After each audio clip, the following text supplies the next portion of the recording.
Welcome to a lost settlement in Georgia. I'm in Wrightsboro, Georgia, and these simple little stairs here were built by a lost settlement of which my ancestors were a part of. You see, my family lived in Georgia in the late 1700s, and while these steps have probably been replaced several times, this building behind was undoubtedly crafted by my great-grandfather, Francis. And they would have walked up these steps to go to the meeting house on Sunday mornings. They were Quakers. They had a nonviolent and simple way of living. Just like the stairs around them. You see, they refused to defend themselves or to fight in battles.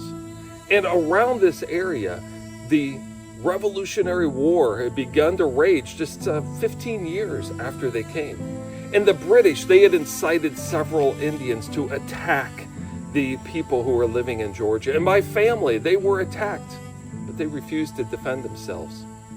They lost a lot of property during that time. But it was in 1781, toward the close of the Revolutionary War, when a group of Americans, the rebels, not the British, they came in and they killed 35 people here in this settlement of Wrightsboro. Some of them were laying in their own beds.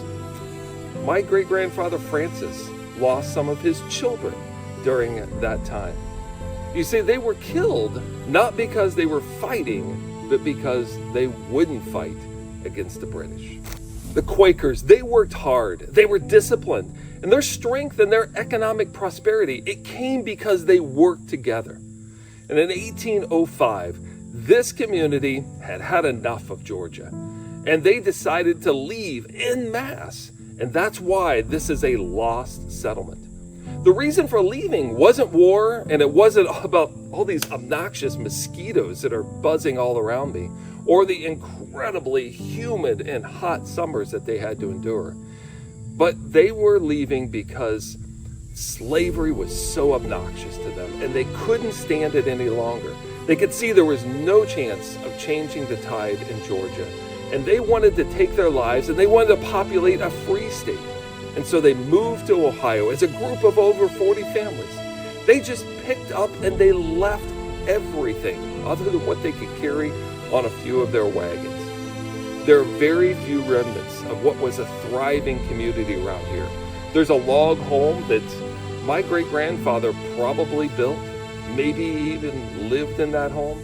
And there are a few other tombstones, but we can't find any grave markers of any of my ancestors because the Quakers were plain and simple people who were just buried with simple ceremony, and a small headstone was there to mark their death without any engraving. Simplicity.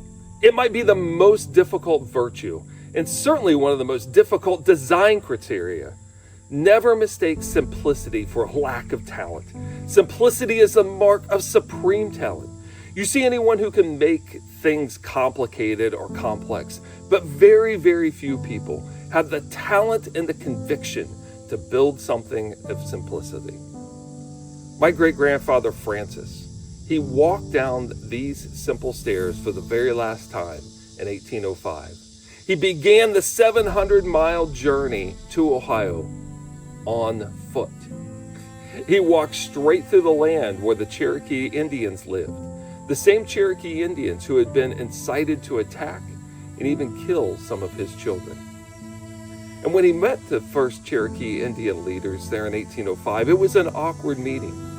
That awkward meeting quickly turned warm. The Cherokees recognized him as a person of simplicity and a person of peace. And they said, "Francis, you're 81 years old. You're too old to be walking the 700-mile journey."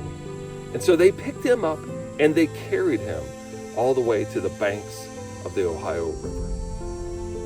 My friends, the structures we build, the stairs, the railings, they're long-lasting. But people are eternal. And let's always commit ourselves to treat everyone as an eternal human being. Let's go, V-Rail.